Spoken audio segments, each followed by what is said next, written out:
ಓಂ ಶಾಂತಿ. Good morning. ಮುರಳಿಯ date ಆಗಿದೆ 16/1/2025. ಪ್ರಾತಃ ಮುರಳಿ. ಓಂ ಶಾಂತಿ. ಬಾಪ್ತಾದ ಮಧುವನ. ಮಧುರ ಮಕ್ಕಳೇ, ನೆನಪಿನ ಚಾರ್ಟ್ ಇಲ್ಲಿ ಎಷ್ಟೆಷ್ಟು ನೆನಪಿನಲ್ಲಿರುವ ಅಭ್ಯಾಸವಾಗುತ್ತಾ ಹೋಗುತ್ತದೆಯೋ ಅಷ್ಟು ಪಾಪಗಳು ತುಂಡಾಗುತ್ತಾ ಹೋಗುತ್ತದೆ. ಕರ್ಮಾತೀತ ಸ್ಥಿತಿಯ ಸಮೀಪ ಬರುತ್ತಾ ಹೋಗುವುದು. ಪ್ರಶ್ನೆ: ಚಾರ್ಟನ್ನು ಸರಿಯಾಗಿ ಬರೆದಿದ್ದಾರೆಯೇ ಅಥವಾ ಇಲ್ಲವೇ ಎಂದು ಯಾವ 4 ಮಾತುಗಳಿಂದ ಗುರುತಿಸಲಾಗುತ್ತದೆ? ಉತ್ತರ: 1ನೇದ್ದು ವ್ಯಕ್ತಿ, 2ನೇದ್ದು ಚಲನೆ, 3ನೇದ್ದು ಸರ್ವಿಸ್, 4ನೇದ್ದು ಖುಷಿ. ಬಾಪ್ತಾದ ಈ 4 ಮಾತುಗಳನ್ನು ನೋಡಿ ಇವರ ಚಾರ್ಟ್ ಸರಿಯಿದೆಯೇ ಅಥವಾ ಇಲ್ಲವೇ ಎಂದು ತಿಳಿಸುತ್ತಾರೆ. ಯಾವ ಮಕ್ಕಳು ಮ್ಯೂಸಿಯಂ ಅಥವಾ ಪ್ರದರ್ಶನಿಯ ಸರ್ವಿಸಿನಲ್ಲಿರುತ್ತಾರೆ, ಯಾರ ಚಲನೆಯು ಘನತೆಯಿಂದ ಬರುತ್ತದೆ, ಅಪಾರ ಖುಷಿಯಲ್ಲಿರುತ್ತಾರೆಯೋ ಅವರ ಚಾರ್ಟ್ ಸರಿಯಾಗಿರುವುದು. ಗೀತೆಯಾಗಿದೆ: ಮುಖವನ್ನು ನೋಡಿಕೋ ಪ್ರಾಣಿ. ಓಂ ಶಾಂತಿ. ಮಕ್ಕಳು ಗೀತೆಯನ್ನು ಕೇಳಿದಿರಿ. ಇದರ ಅರ್ಥವನ್ನು ಸಹ ಅರಿತುಕೊಳ್ಳಬೇಕು.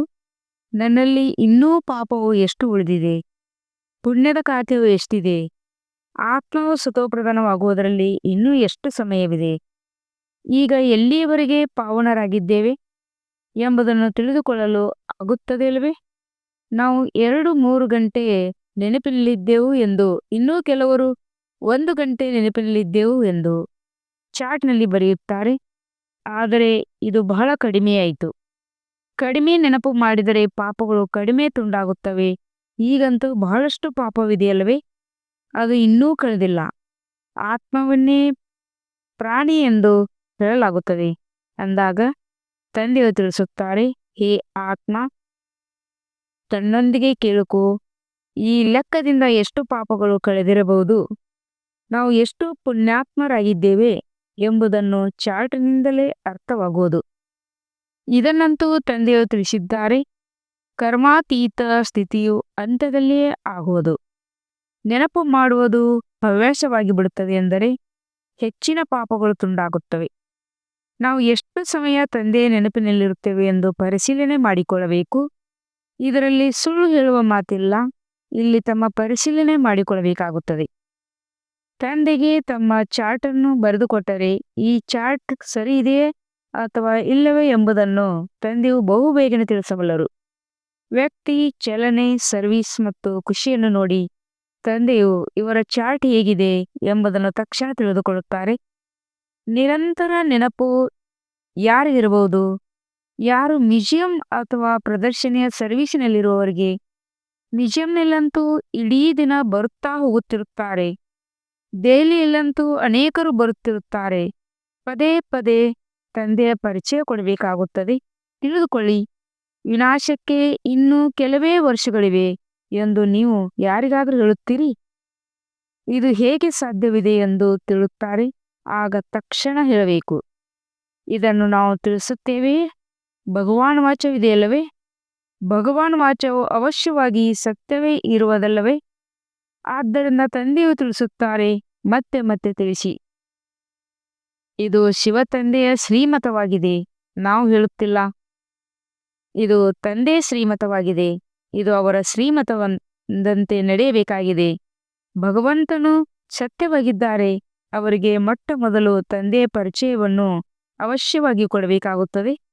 ಆದ್ದರಿಂದಲೇ ತಂದೆಯು ತಿಳಿಸಿದ್ದಾರೆ, ಪ್ರತಿಯೊಂದು ಚಿತ್ರದಲ್ಲಿ ಶಿವ ಭಗವಾನ್ ವಾಚ್ ಎಂದು ಬರೆಯಿರಿ. ತಂದೆಯಂತೂ ನಿಖರವಾಗಿಯೇ ತಿಳಿಸುತ್ತಾರೆ. ನಾವೇನೂ ಇದನ್ನು ತಿಳಿದುಕೊಂಡಿರಲಿಲ್ಲ. ತಂದೆಯು ತಿಳಿಸಿದ್ದಾರೆ. ಆದ್ದರಿಂದ ನಾವು ನಮಗೆ ಹೇಳುತ್ತೇವೆ. ಆದ್ದರಿಂದ ತಾವು ತಮಗೆ ಹೇಳುತ್ತೇವೆ. ಕೆಲವೊಮ್ಮೆ ಇಂಥವರು ಭವಿಷ್ಯವಾಣಿಯನ್ನು ತಿಳಿಸಿದ್ದಾರೆ. ವಿನಾಶವು ಬೇಗನೆ ಆಗುವುದೆಂದು ಎಂಬುದು ಪತ್ರಿಕೆಗಳಲ್ಲಿಯೂ ಹಾಕುತ್ತಾರೆ. ಈಗ ನೀವಂತೂ ಬೆಹದ್ದಿನ ಮಕ್ಕಳಾಗಿದ್ದೀರಿ. ಪ್ರಜಾಪಿತ ಬ್ರಹ್ಮಕುಮಾರ್ ಕುಮಾರಿಯರೆಂದರೆ ಬೆಹದ್ದಿನ ತಂದೆಯ ಮಕ್ಕಳಲ್ಲವೇ? ನಾವು ಬೆಹದ್ದಿನ ತಂದೆಯ ಮಕ್ಕಳಾಗಿದ್ದೇವೆ. ಅವರೇ ಪತಿತ ಪಾವನ ಜ್ಞಾನಸಾಗರನಾಗಿದ್ದಾರೆಂದು ತಿಳಿಸುತ್ತೀರಿ. ಮೊದಲಿಗೆ ಈ ಮಾತನ್ನು ತಿಳಿಸಿ ನಿಶ್ಚಯ ಮಾಡಿಸಿ ನಂತರ ಮುಂದುವರಿಯಬೇಕು. ಶಿವತಂದೆಯು ಇದನ್ನೇ ಹೇಳಿದ್ದಾರೆ. ಯಾದವರು ಕೌರವರು ಮೊದಲಾದವರು ವಿನಾಶಕಾಲೆ ವಿಪರೀತ ಬುದ್ಧಿಯವರು ಶಿವತಂದೆ ಹೆಸರನ್ನು ತೆಗೆದುಕೊಳ್ಳುತ್ತಿದ್ದರೆ ಇದರಲ್ಲಿ ಮಕ್ಕಳದು ಕಲ್ಯಾಣವಿದೆ. ಶಿವತಂದೆಯನ್ನೇ ನೆನಪು ಮಾಡುತ್ತಾ ಇರುತ್ತೀರಿ. ಶಿವತಂದೆಯು ನಿಮಗೆ ಏನನ್ನು ತಿಳಿಸುತ್ತಾರೆಯೋ ಅದನ್ನು ಅನ್ಯರಿಗೂ ತಿಳಿಸುತ್ತಾ ಇರಿ ಅಂದಾಗ ಸರ್ವಿಸ್ ಮಾಡುವವರ ಚಾರ್ಟ್ ಚೆನ್ನಾಗಿರುತ್ತದೆ. ಇಡೀ ದಿನದಲ್ಲಿ 8 ಗಂಟೆಗಳ ಸಮಯ ಸರ್ವೀಸಿನಲ್ಲಿ ತತ್ಪರಾಗಿರುತ್ತಾರೆ. ಹೆಚ್ಚೆಂದರೆ 1 ಗಂಟೆ ವಿಶ್ರಾಂತಿಯನ್ನು ತೆಗೆದುಕೊಳ್ಳುತ್ತಾರೆ. ಆದರೂ ಸಹ ಇನ್ನೂ 7 ಗಂಟೆಯ ಸಮಯ ಸರ್ವೀಸಿನಲ್ಲಿರುತ್ತಾರಲ್ವೇ ಅಂದಾಗ ತಿಳಿಯಬೇಕು ಅವರ ವಿಕರ್ಮಗಳು ಬಹಳ ವಿನಾಶವಾಗುತ್ತವೆ. ಅನೇಕರಿಗೆ ಪದೇ ಪದೇ ತಂದೆ ಪರಿಚಯ ಕೊಡುತ್ತಾರೆಂದರೆ ಅವಶ್ಯವಾಗಿ ಅಂತಹ ಸೇವಾಧಾರಿ ಮಕ್ಕಳು ತಂದೆಗೆ ಪ್ರಿಯರಾಗುತ್ತಾರೆ. ತಂದೆಯು ನೋಡುತ್ತಾರೆ, ಇವರು ಅನೇಕರ ಕಲ್ಯಾಣ ಮಾಡುತ್ತಾರೆ. ರಾತ್ರಿ ಹಗಲು ಇವರಿಗೆ ನಾವು ಅನೇಕರ ಕಲ್ಯಾಣ ಮಾಡಬೇಕೆಂಬ ಚಿಂತನೆ ಇದೆ. ಅನೇಕರ ಕಲ್ಯಾಣ ಮಾಡುವುದೆಂದರೆ ತಮ್ಮ ಕಲ್ಯಾಣ ಮಾಡಿಕೊಳ್ಳುತ್ತಾರೆ. ಯಾರು ಅನೇಕರ ಕಲ್ಯಾಣ ಮಾಡುವರೋ ಅವರಿಗೆ ವಿದ್ಯಾರ್ಥಿ ವೇತನವು ಸಿಗುತ್ತದೆ. ಮಕ್ಕಳ ಕರ್ತವ್ಯ ಆಗಿದೆ ಶಿಕ್ಷಕರಾಗಿ ಅನೇಕರಿಗೆ ಮಾರ್ಗವನ್ನು ತಿಳಿಸಬೇಕು. ಮೊದಲು ಈ ಜ್ಞಾನವನ್ನು ಪೂರ್ಣ ಧಾರಣೆ ಮಾಡಿಕೊಡಬೇಕು. ಅನ್ಯರ ಕಲ್ಯಾಣ ಮಾಡಲಿಲ್ಲವೆಂದರೆ ಇವರ ಅದೃಷ್ಟದಲ್ಲಿಲ್ಲವೆಂದು ತಿಳಿಸಲಾಗುತ್ತದೆ. ಬಾಬಾ ನಮ್ಮನ್ನು ನೌಕರಿಯಿಂದ ಬಿಡಿಸಿ ನಾವು ಈ ಸೇವೆಯಲ್ಲಿ ತೊಡಗಬೇಕೆಂದು ಮಕ್ಕಳು ಹೇಳುತ್ತಾರೆ. ತಂದೆಯೂ ಸಹ ನೋಡುತ್ತಾರೆ. ಅವಶ್ಯವಾಗಿ ಸೇವೆಗೆ ಯೋಗ್ಯರು ಮತ್ತು ಬಂಧನ ಮುಕ್ತರಾಗಿದ್ದರೆ ಬಲೆ 500-1000 ರೂಗಳನ್ನು ಸಂಪಾದಿಸುವುದಕ್ಕಿಂತ ಈ ಸೇವೆಯಲ್ಲಿ ತೊಡಗಿ ಅನೇಕರ ಕಲ್ಯಾಣ ಮಾಡಿ ಎಂದು ಹೇಳುತ್ತಾರೆ. ಆದರೆ ಬಂಧನ ಮುಕ್ತರಾಗಿದ್ದರೆ ಮಾತ್ರ ಅದರಲ್ಲಿಯೂ ತಂದೆ ಸೇವಾದಾರಿಗಳನ್ನು ನೋಡಿ ಸಲಹೆ ನೀಡುತ್ತಾರೆ. ಸೇವಾದಾರಿ ಮಕ್ಕಳನ್ನಂತೂ ಸೇವೆ ಇದ್ದಲ್ಲಿ ಕರೆಯುತ್ತಿದ್ದಾರೆ. ಶಾಲೆಯಲ್ಲಿ ವಿದ್ಯಾರ್ಥಿಗಳು ಓದುತ್ತಾರಲ್ಲವೇ, ಇದೂ ಸಹ ವಿದ್ಯೆಯಾಗಿದೆ. ಇದು ಯಾವುದೇ ಸಾಮಾನ್ಯ ಮಾತಲ್ಲ. ಸತ್ ಎಂದರೆ ಸತ್ಯವನ್ನೇ ಹೇಳುವರು. ನಾವು ಶ್ರೀಮತದನುಸಾರ ತಮಗೆ ಇದನ್ನು ತಿಳಿಸುತ್ತೇವೆ. ಅನುಸಾರವಾಗಿ ತಮಗೆ ಇದನ್ನು ತಿಳಿಸುತ್ತೇವೆ. ಈಗಲೇ ನಿಮಗೆ ಈಶ್ವರನ ಮತವು ಸಿಗುತ್ತದೆ. ತಂದೆಯು ತಿಳಿಸುತ್ತಾರೆ, ಮಕ್ಕಳೇ ನೀವು ಹಿಂತಿರುಗಿ ಹೋಗಬೇಕಾಗಿದೆ. ಈಗ ಬೇಹದ್ದಿನ ಸುಖದ ಆಸ್ತಿಯನ್ನು ತೆಗೆದುಕೊಳ್ಳಿ. ಕಲ್ಪವು ನಿಮಗೆ ಆಸ್ತಿಯು ಸಿಗುತ್ತಾ ಬಂದಿದೆ. ಏಕೆಂದರೆ ಸ್ವರ್ಗದ ಸ್ಥಾಪನೆಯಂತೂ ಕಲ್ಪವೂ ಆಗುತ್ತದೆ ಅಲ್ಲವೇ. ಇದು 5000 ವರ್ಷಗಳ ಸೃಷ್ಟಿ ಚಕ್ರವೆಂದು ಯಾರಿಗೂ ತಿಳಿದಿಲ್ಲ. ಮನುಷ್ಯರು ಸಂಪೂರ್ಣ ಅಂಧಕಾರದಲ್ಲಿದ್ದಾರೆ. ಆದರೆ ನೀವೀಗ ಬೆಳಕಿನಲ್ಲಿ ಕುಳಿತಿದ್ದೀರಿ. ತಂದೆಯೇ ಸ್ವರ್ಗದ ಸ್ಥಾಪನೆಯನ್ನು ಮಾಡುತ್ತಾರೆ. ಗಾಯನೂ ಇದೆ. ಬಿದಿರಿನ ಕಾಡಿಗೆ ಬೆಂಕಿಯು ಬಿದ್ದಾಗ ಅಜ್ಞಾನ ನಿದ್ರೆಯಲ್ಲಿ ಮಲಗಿದ್ದರೆಂದು ನೀವು ಮಕ್ಕಳೇ ತಿಳಿದುಕೊಂಡಿದ್ದೀರಿ. ಬೆಹದ್ದಿನ ತಂದೆಯು ಜ್ಞಾನಸಾಗರನಾಗಿದ್ದಾರೆ. ಸರ್ವಶ್ರೇಷ್ಠ ತಂದೆಯ ಕರ್ತವ್ಯವೂ ಶ್ರೇಷ್ಠವಾಗಿದೆ. ಅಂದರೆ ಈಶ್ವರನು ಸಮರ್ಥನಾಗಿದ್ದಾರೆ. ಏನನ್ನು ಬೇಕಾದರೂ ಮಾಡಬಲ್ಲರು ಎಂದಲ್ಲ. ಈ ನಾಟಕವು ಅನಾದಿಯಾಗಿ ಮಾಡಲ್ಪಟ್ಟಿದೆ. ಇದರಲ್ಲಿ ಎಲ್ಲವೂ ನಾಟಕದನುಸಾರವೇ ನಡೆಯುತ್ತದೆ. ಯುದ್ಧಗಳಲ್ಲಿ ಅನೇಕರು ಸಾವನ್ನಪ್ಪುತ್ತಾರೆ. ಇದು ಸಹ ನಾಟಕದಲ್ಲಿ ಪೂರ್ವ ನಿಶ್ಚಿತವಾಗಿದೆ. ಇದರ ಮೇಲೆ ಭಗವಂತನೇನು ಮಾಡಲು ಸಾಧ್ಯ? ಭೂಕಂಪವಾದರೆ ಹೇ ಭಗವಂತ ಎಂದು ಎಷ್ಟೊಂದು ಚೀರಾಡುತ್ತಾರೆ. ಆದರೆ ಇದಕ್ಕೆ ಭಗವಂತ ಏನು ಮಾಡಬಲ್ಲರು? ಬಂದು ಹಳೆಯ ಪ್ರಪಂಚದ ವಿನಾಶ ಮಾಡಿ ಎಂದು ನೀವೇ ಭಗವಂತನನ್ನು ಕರೆದಿದ್ದೀರಿ.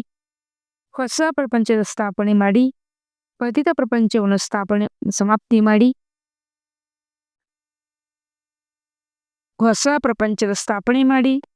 ಪತಿತ ಪ್ರಪಂಚವನ್ನು ಸಮಾಪ್ತಿ ಮಾಡಿ ಎಂದು ಪತಿತ ಪ್ರಪಂಚದಲ್ಲೇ ಕರೆದಿರಿ. ನಾನು ವಿನಾಶ ಮಾಡುವುದಿಲ್ಲ. ಆದರೆ ಇದು ನಾಟಕದಲ್ಲಿ ಮೊದಲೇ ನಿಗದಿಯಾಗಿದೆ. ಇಲ್ಲಿ ರಕ್ತದ ಉಕುಳಿಯ ಆಟವಾಗುತ್ತದೆ. ಇದರಲ್ಲಿ ಯಾರನ್ನೂ ರಕ್ಷಿಸುವ ಮಾತೇ ಇಲ್ಲ.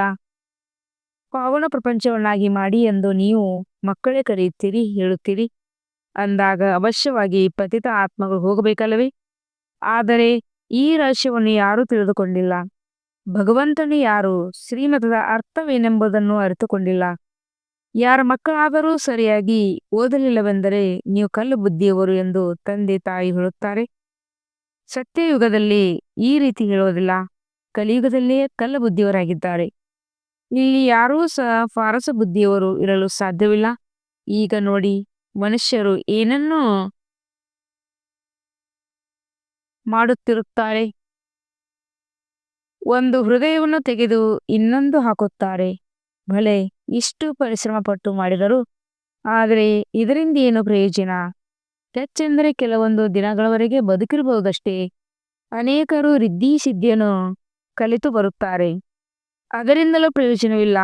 ಬಂದು ನಮ್ಮನ್ನು ಪಾವನ ಪ್ರಪಂಚದ ಮಾಲೀಕರನ್ನಾಗಿ ಮಾಡಿ, ನಾವು ಪತಿತ ಪ್ರಪಂಚದಲ್ಲಿದ್ದು ಬಹಳ ದುಃಖಿಯಾಗಿದ್ದೇವೆ ಎಂದು ಭಗವಂತನನ್ನು ನೆನಪು ಮಾಡುತ್ತಾರೆ. ಸತ್ಯಯುಗದಲ್ಲಿ ಯಾವುದೇ ರೋಗ ಶೋಕದ ಮಾತಿಲ್ಲ. ಈಗ ತಂದೆಯ ಮೂಲಕ ನೀವು ಎಷ್ಟು ಶ್ರೇಷ್ಠ ಪದವಿಯನ್ನು ಪಡೆಯುತ್ತೀರಿ. ಇಲ್ಲಿಯೂ ಸಹ ಮನುಷ್ಯರ ವಿದ್ಯೆಯ ಆಧಾರದಲ್ಲಿಂದಲೇ ಉತ್ತಮ ಪದವಿಯನ್ನು ಪಡೆಯುತ್ತಾರೆ, ಬಹಳ ಖುಷಿಯಲ್ಲಿರುತ್ತಾರೆ. ಆದರೆ ನೀವು ಮಕ್ಕಳು ತಿಳಿದುಕೊಂಡಿದ್ದಿ, ಎಲ್ಲರೂ ಇಲ್ಲಿ ಇನ್ನೂ ಸ್ವಲ್ಪ ದಿನಗಳೇ ಜೀವಿಸುತ್ತಾರೆ. ಎಲ್ಲರ ತಲೆಯ ಮೇಲೆ ಬಹಳಷ್ಟು ಪಾಪದ ಹೊರೆ ಇದೆ, ಬಹಳ ಶಿಕ್ಷೆಗಳನ್ನು ಅನುಭವಿಸುತ್ತಾರೆ. ತಮ್ಮನ್ನು ಪತಿತರೆಂದಂತೂ ಹೇಳುತ್ತಾರಲ್ಲವೇ, ಆದರೆ ವಿಕಾರದಲ್ಲಿ ಹೋಗುವುದು ಪಾಪವೆಂದು ತಿಳಿಯುವುದಲ್ಲ. ಇದರಿಂದ ಪಾಪಾತ್ಮರೇ ಆಗುತ್ತಾರೆ. ಗೃಹಸ್ಥಾಶ್ರಮವಂತೂ ಅನಾದಿಯಿಂದಲೇ ನಡೆಯುತ್ತಾ ಬಂದಿದೆ ಎಂದು ಹೇಳುತ್ತಾರೆ. ಅದರಿಂದ ಅವರಿಗೆ ತಿಳಿಸಬೇಕು, ಸತ್ಯ ತ್ರೇತಾಯುಗದಲ್ಲಿ ಪವಿತ್ರ ಗೃಹಸ್ಥ ಆಶ್ರಮವಿತ್ತು, ಪಾಪಾತ್ಮರಿರಲಿಲ್ಲ. ಇಲ್ಲಿ ಪಾಪಾತ್ಮರಿದ್ದಾರೆ, ಆದ್ದರಿಂದಲೇ ಬಹಳ ದುಃಖಿಯಾಗಿದ್ದಾರೆ. ಮತ್ತು ಇಲ್ಲಿ ಅಲ್ಪ ಕಾಲದ ಸುಖವಿದೆ. ರೋಗವು ಬಂದಿತೆಂದರೆ ಶರೀರವನ್ನು ಬಿಡುತ್ತಾರೆ. ಮೃತ್ಯುವಂತೂ ಬಾಯಿ ತೆರೆದು ನಿಂತಿದೆ. ಆಕಸ್ಮಿಕವಾಗಿ ಹೃದಯಘಾತಕ್ಕೊಳಗಾಗುತ್ತಾರೆ. ಇಲ್ಲಿಯ ಸುಖವೇ ಕಾಗವಿಷ್ಟ ಸಮಾನವಾಗಿದೆ. ಸತ್ಯಯುಗದಲ್ಲಿ ನಿಮಗೆ ಅಪಾರ ಸುಖವಿರುತ್ತದೆ. ನೀವು ಇಡೀ ವಿಶ್ವದ ಮಾಲೀಕರಾಗುತ್ತೀರಿ. ಅಲ್ಲಿ ಯಾವುದೇ ಪ್ರಕಾರದ ದುಃಖವಿರುವುದಿಲ್ಲ. ಹೆಚ್ಚಿನ ಬಿಸಿಲಾಗಲಿ ಚಳಿಯಲಾಗಲಿ ಇರುವುದಿಲ್ಲ. ಸದಾ ವಸಂತ ಋತು ಇರುತ್ತದೆ. ಅಲ್ಲಿನ ತತ್ವಗಳು ಸಹ ನಿಮ್ಮ ಆದೇಶದಂತೆ ನಡೆಯುತ್ತವೆ. ಸ್ವರ್ಗವಂತೂ ಸ್ವರ್ಗವೇ ಆಗಿದೆ. ಅಲ್ಲಿಗೂ ಮತ್ತು ಇಲ್ಲಿಯದಕ್ಕೂ ರಾತ್ರಿ ಹಗಲಿನ ಅಂತರವಿದೆ. ನೀವು ಸ್ವರ್ಗದ ಸ್ಥಾಪನೆ ಮಾಡುವುದಕ್ಕಾಗಿಯೇ ತಂದೆಯನ್ನು ಕರೆಯುತ್ತೀರಿ. ತಂದೆ ಬಂದು ಪಾವನ ಪ್ರಪಂಚವನ್ನು ಸ್ಥಾಪನೆ ಮಾಡಿ ನಮ್ಮನ್ನು ಪಾವನರನ್ನಾಗಿ ಮಾಡಿ. ಪ್ರತಿಯೊಂದು ಚಿತ್ರದ ಮೇಲೆ ಶಿವ ಭಗವಾನ್ ವಾಚ್ ಎಂದು ಬರೆದಿರಲಿ. ಇದರಿಂದ ಪದೇ ಪದೇ ಶಿವ ತಂದೆಯ ನೆನಪು ಬರುವುದು. ಜ್ಞಾನವನ್ನು ತಿಳಿಸುತ್ತಾ ಇರುತ್ತೀರಿ. ಮ್ಯೂಸಿಯಂ ಅಥವಾ ಪ್ರದರ್ಶನಿಯ ಸರ್ವಿಸಿನಲ್ಲಿ ಜ್ಞಾನ ಮತ್ತು ಯೋಗವೆರಡು ಒಟ್ಟಿಗೆ ನಡೆಯುತ್ತದೆ. ನೆನಪಿನಲ್ಲಿದ್ದರೆ ನಶೆ ಇರುತ್ತದೆ. ನೀವೀಗ ಪಾವನರಾಗಿ ಇಡೀ ವಿಶ್ವವನ್ನು ಪಾವನರನ್ನಾಗಿ ಮಾಡುತ್ತೀರಿ. ನೀವು ಪಾವನರಾಗುತ್ತೀರೆಂದರೆ ಅವಶ್ಯವಾಗಿ ಪಾವನ ಸೃಷ್ಟಿಯೇ ಬೇಕು. ಕೊನೆಯಲ್ಲಿ ಅಂತಿಮ ಸಮಯವಾಗಿರುವ ಕಾರಣ ಎಲ್ಲರ ಲೆಕ್ಕಾಚಾರಗಳು ಸಮಾಪ್ತಿಯಾಗುತ್ತವೆ. ನಿಮಗಾಗಿ ನಾನು ಹೊಸ ಸೃಷ್ಟಿಯ ಉದ್ಘಾಟನೆ ಮಾಡಬೇಕಾಗುತ್ತದೆ. ಮತ್ತೆ ಅನೇಕ ಸೇವಾ ಕೇಂದ್ರಗಳನ್ನು ತೆರೆಯುತ್ತೀರಿ. ಪವಿತ್ರರನ್ನಾಗಿ ಮಾಡಲು ಹೊಸ ಪ್ರಪಂಚದ ಸತ್ಯಯುಗದ ಬುನಾದಿಯನ್ನು ತಂದೆ ವಿನ ಮತ್ಯಾರು ಹಾಕಲು ಸಾಧ್ಯವಿಲ್ಲ. ಅಂದ ಮೇಲೆ ತಂದೆಯನ್ನು ಎಷ್ಟೊಂದು ನೆನಪು ಮಾಡಬೇಕು. ನೀವು ಮ್ಯೂಸಿಯಂ ಮುಂತಾದವುಗಳನ್ನು ಉದ್ಘಾಟನೆಯನ್ನು ಗಣ್ಯ ವ್ಯಕ್ತಿಗಳಿಂದ ಮಾಡಿಸುತ್ತೀರೆಂದರೆ ಹೆಚ್ಚಿನ ಸೇವೆಯಾಗುವುದು. ಇವರೂ ಸಹ ಇಲ್ಲಿ ಬರುತ್ತಾರೆ ಎಂದು ಮನುಷ್ಯರು ತಿಳಿಯುತ್ತಾರೆ. ನೀವು ಬರೆದು ಕೊಡಿ, ನಾವು ಮಾತನಾಡುತ್ತೇವೆ ಎಂದು ಕೆಲವರು ಹೇಳುತ್ತಾರೆ. ಆದರೆ ಅದೂ ಸಹ ತಪ್ಪಾಯಿತು. ಅವರೂ ಸಹ ಚೆನ್ನಾಗಿ ಅರಿತುಕೊಂಡು ಮಾತನಾಡಿದರೆ ಬಹಳ ಒಳ್ಳೆಯದು. ಕೆಲವರಂತೂ ಬರೆದಿರುವುದನ್ನು ಓದಿ ತಿಳಿಸುತ್ತಾರೆ. ಆದರೆ ನೀವು ಮಕ್ಕಳು ಅದನ್ನು ಯಥಾರ್ಥವಾಗಿ ಅರಿತುಕೊಂಡು ಹಾಗೆಯೇ ತಿಳಿಸಬೇಕು. ನೀವು ಆತ್ಮಗಳಲ್ಲಿ ಸಂಪೂರ್ಣ ಜ್ಞಾನವಿಲ್ಲದೆ ಇದೆಯಲ್ಲವೇ? ನೀವು ಆತ್ಮಗಳಿಗೆ ಸಂಪೂರ್ಣ ಜ್ಞಾನವಿದೆಯಲ್ಲವೇ? ಮತ್ತೆ ನೀವು ಅನ್ಯರಿಗೆ ತಿಳಿಸುತ್ತೀರಿ. ಪ್ರಜೆಗಳು ವೃದ್ಧಿಯನ್ನು ಹೊಂದುತ್ತಾ ಇರುತ್ತಾರೆ. ಜನಸಂಖ್ಯೆಯನ್ನು ಹೆಚ್ಚುತ್ತಾ ಹೋಗುತ್ತದೆ. ಎಲ್ಲ ವಸ್ತುಗಳು ಹೆಚ್ಚಾಗುತ್ತದೆ. ಈಗ ಇಡೀ ವೃಕ್ಷವೇ ಜಡೀಭೂತವಾದ ಸ್ಥಿತಿಯನ್ನು ಹೊಂದಿದೆ. ಯಾರು ತಮ್ಮ ಧರ್ಮದವರಾಗಿರುವರೋ ಅವರು ಮರಳಿ ಬರುವರು. ನಂಬರ್ವಾರಂತೂ ಇದ್ದಾರಲ್ಲವೇ? ಎಲ್ಲರೂ ಏಕರಸವಾಗಿ ಹೋಗುವುದಿಲ್ಲ. ಕೆಲವರು 100ಕ್ಕೆ ಅಂಕವನ್ನು ತೆಗೆಯುವರಿರುತ್ತಾರೆ. ಸ್ವಲ್ಪವಾದರೂ ಕೇಳಿ ಒಂದು ಅಂಕವಾದರೂ ಸಿಕ್ಕಿದರೂ ಅವರು ಸ್ವರ್ಗದಲ್ಲಿ ಬಂದು ಬಿಡುತ್ತಾರೆ. ಇದು ಬೇಹದ್ದಿನ ವಿದ್ಯೆಯಾಗಿದೆ. ಇದನ್ನು ಬೇಹದ್ದಿನ ತಂದೆಯೇ ಓದಿಸುತ್ತಾರೆ. ಯಾರು ಈ ಧರ್ಮದವರಾಗಿರುವರೋ ಅವರು ಪುನಃ ಬರುತ್ತಾರೆ. ಅಂದಾಗ ಮೊಟ್ಟ ಮೊದಲು ಎಲ್ಲರೂ ತಮ್ಮ ಮನೆಯಾದ ಮುಕ್ತಿಧಾಮಕ್ಕೆ ಹೋಗಬೇಕಾಗಿದೆ. ನಂತರ ಕ್ರಮೇಣವಾಗಿ ಕೆಳಗೆ ಬರುತ್ತಾರೆ. ಕೆಲವರು ತ್ರೇತಾಯುಗದ ಅಂತ್ಯದವರೆಗೂ ಬರುತ್ತಾ ಇರುತ್ತಾರೆ. ಬಲೆ ಬ್ರಾಹ್ಮಣರಾಗುತ್ತಾರೆ.